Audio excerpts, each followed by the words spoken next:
अब आगे बढ़ेगी। और मिशन दक्षिण जिसका हम जिक्र कर रहे हैं बहुत इंपॉर्टेंट भी हो जाता है, क्योंकि लगातार हम देख रहे हैं किस तरीके से तेलंगाना हुआ या उससे पहले कर्नाटक हुआ, बीजेपी दक्षिण को साधने में कहीं ना कहीं विफल नजर आ रही है। हालांकि प्लान की जाती थी वो इतनी कामयाब होती हुई नजर नहीं आई। साक्षी, आपने एकदम सही कहा। और देखिए, अनुराग ठाकुर के विपक्ष को सलाह सामने आई है। एक और बड़ी खबर बता रहे हैं, हार पर आत्मचिंतन करे विपक्ष, ये अनुराग ठाकुर की तरफ से कहा गया। हताशा में सदन की कार्यवाही में बाधा ना डाले, क्योंकि विपक्ष लगातार सदन के भीतर जमकर हंगामा कर रहा है और ऐसे में तीनों राज्यों की हार से विपक्ष मुद्दा विहीन हो चुका है, ये अनुराग ठाकुर की तरफ से कहा गया है।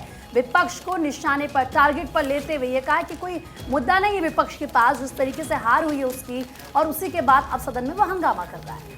तो देखिए, अनुराग ठाकुर का बयान सामने आया। लगातार भारतीय जनता पार्टी विपक्ष को लेकर हमलावर ही नजर आई है शुरुआती दौर से, और उस बीच जिस तरीके से कांग्रेस पार्टी की हार हुई है, INDIA गठबंधन को बड़ी चोट यहां पर लगी है 2024 के चुनावों से पहले, क्योंकि एक लिटमस टेस्ट और एक सेमीफाइनल के रूप में तमाम चुनाव जो अभी राज्यों में हुए हैं, 5 राज्यों में, उनको देखा जा रहा था।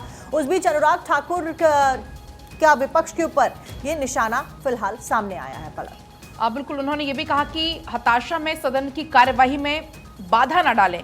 अगर हम बात करें न्यूज़पेपर्स की, तो सहारा, राष्ट्रीय सहारा मेरे पास है और इसमें लिखा है कि दूसरे दिन भी नहीं चली संसद, क्योंकि दूसरे दिन भी कल हमने देखा किस तरीके से जमकर बवाल हुआ। उसके एक दिन पहले तो जो घटना सामने आई और उसके बाद जमकर बवाल हुआ, सुरक्षा में सेंध का जो पूरा मामला था, दोनों सदनों में जबरदस्त हंगामा देखने को मिला। गृह मंत्री के बयान पर विपक्ष लगातार अड़ा हुआ है और इसी को देखते हुए अब अनुराग ठाकुर ये सब यहां पर कहते हुए नजर आए।